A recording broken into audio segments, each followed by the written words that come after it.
Support for this podcast comes from the law firm of Davis Malm. Whether you're a developer, property owner, manager, or commercial tenant, their real estate attorneys know the lay of the land, not just the law. Learn more at davismalm.com. Hey, it's Daryl. Team Common is currently working on our transition to a weekly show. We'll be back this summer with new episodes. In the meantime, here's one from our archives. WBUR Podcasts, Boston.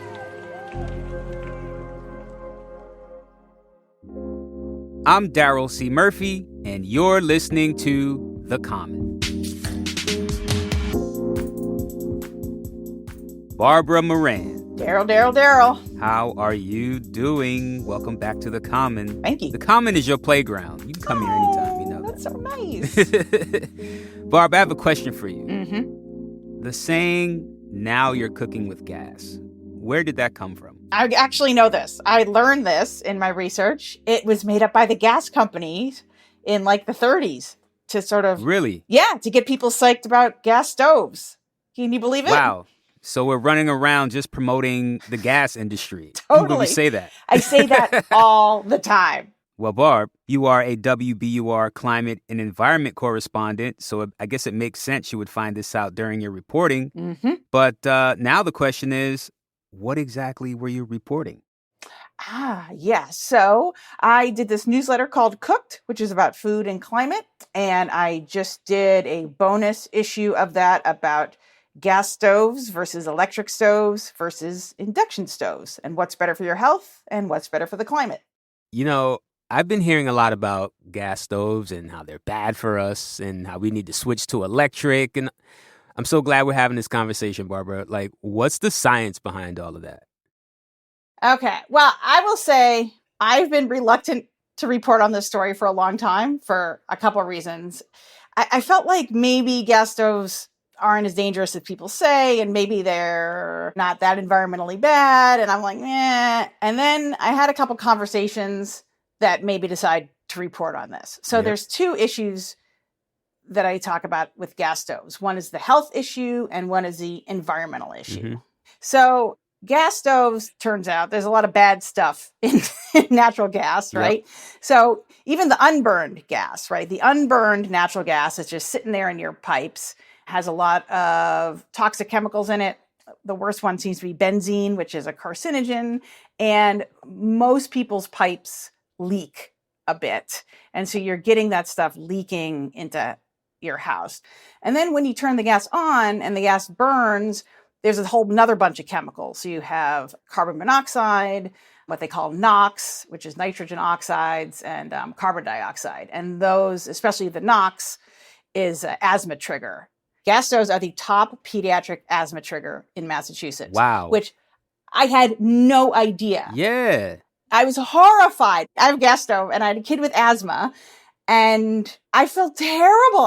Nope. Damn, Barb, what are you going to do? Okay, so here, what are you going to do? If you have a vent fan and the fan vents outside, then that gets rid of a lot of the problem. Mm-hmm. If you have a vent, though, that recirculates in the house, it doesn't vent outside, then if you're cooking, you should really open a window and get a fan that blows out, especially if you have somebody in your house with asthma. Okay, that leads us into the second part of the question, because the fan is blowing all those gases out into the environment. So what's the environmental impact of gas stoves? So I should say, if you're blowing the gases out of the house, that won't have a health effect on the outside because they'll be diluted, right? Yeah. So you shouldn't worry about, like, if you're blowing it out, you're poisoning your neighbors or something, okay, right? That's good to know. So the environmental effect is interesting because you would assume, I would say, that electric stoves are environmentally better than gas stoves. And that isn't necessarily the case all the time. Like, in general, in America, they have about the same carbon footprint, right? And that's because in a lot of America, people burn coal to make electricity. And so that has a big carbon footprint anyway. Yeah.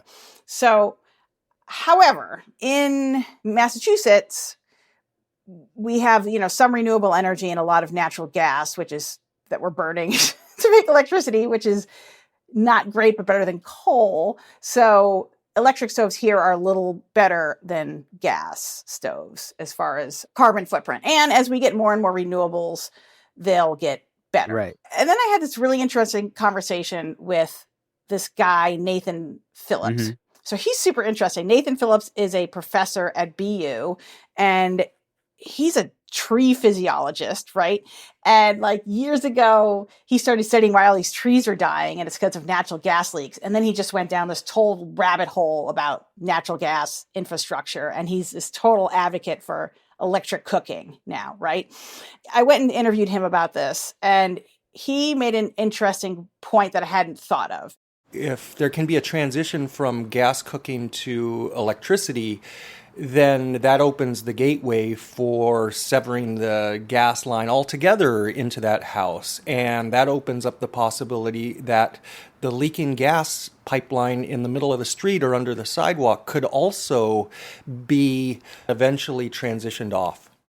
You know, I mean, most people say too, like the stove in your house doesn't actually use that much energy, so why bother replacing it?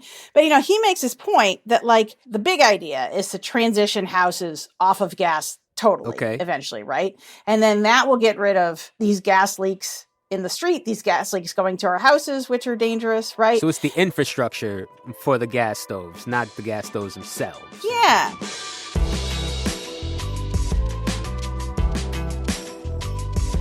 We're going to take a quick break, but we'll be right back.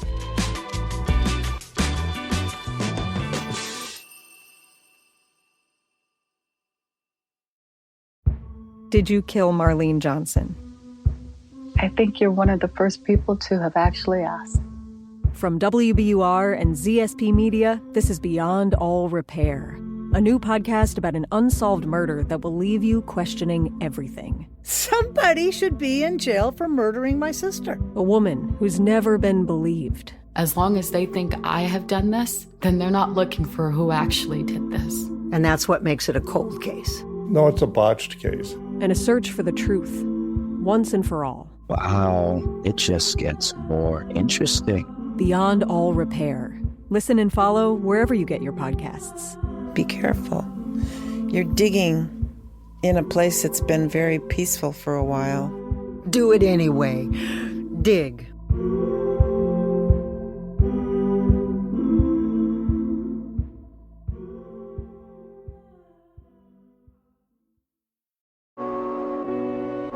And we're back.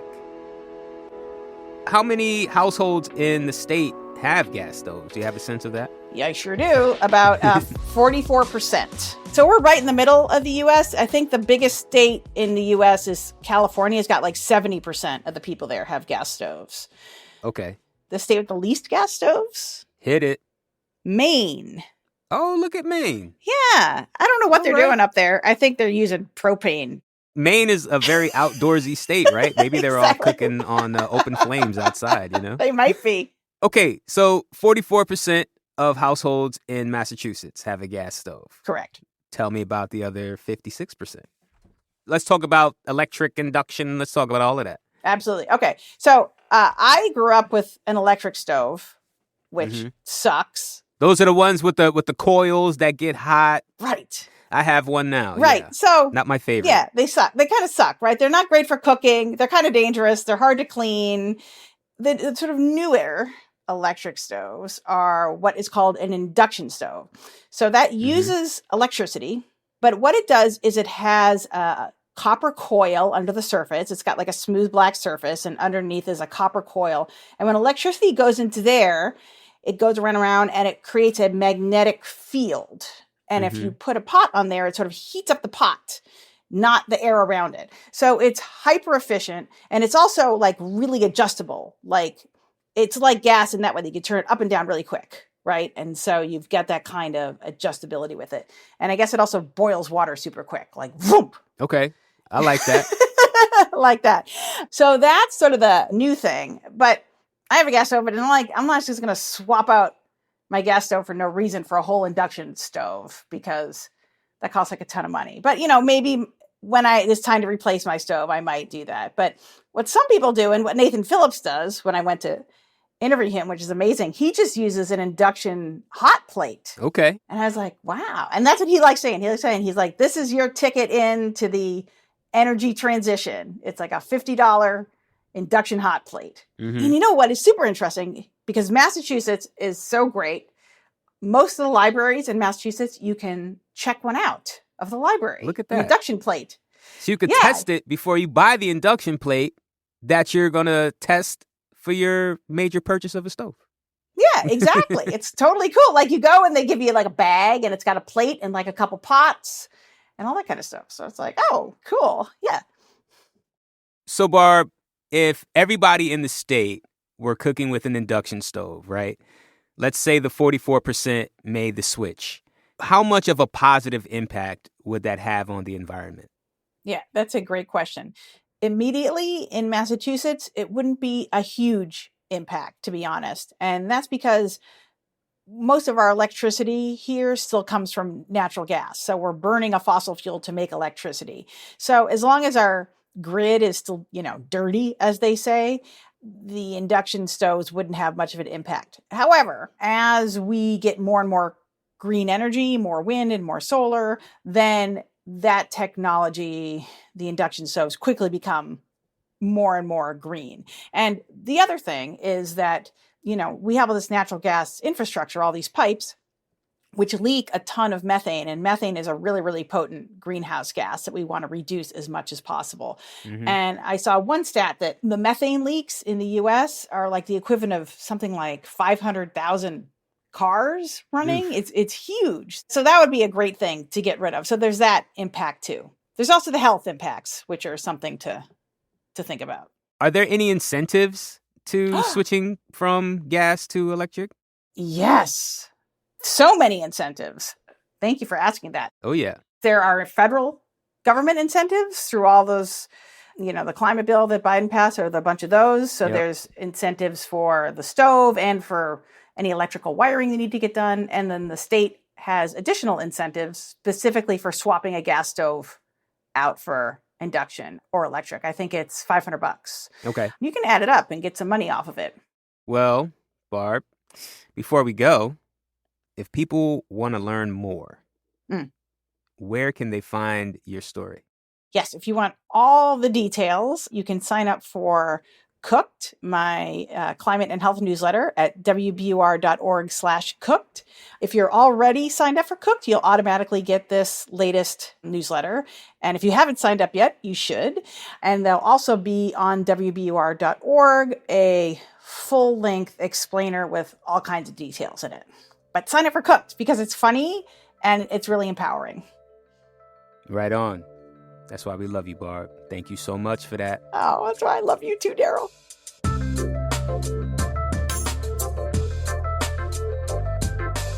That's WBUR climate and environment correspondent Barbara Moran. And that's our show for today. Thank you so very much for listening to The Common. If you have any thoughts on this episode, hit us up on Instagram at WBUR The Common. You can also send us an email at thecommon@wbur.org. I'm Daryl C. Murphy, and I'll talk to you tomorrow.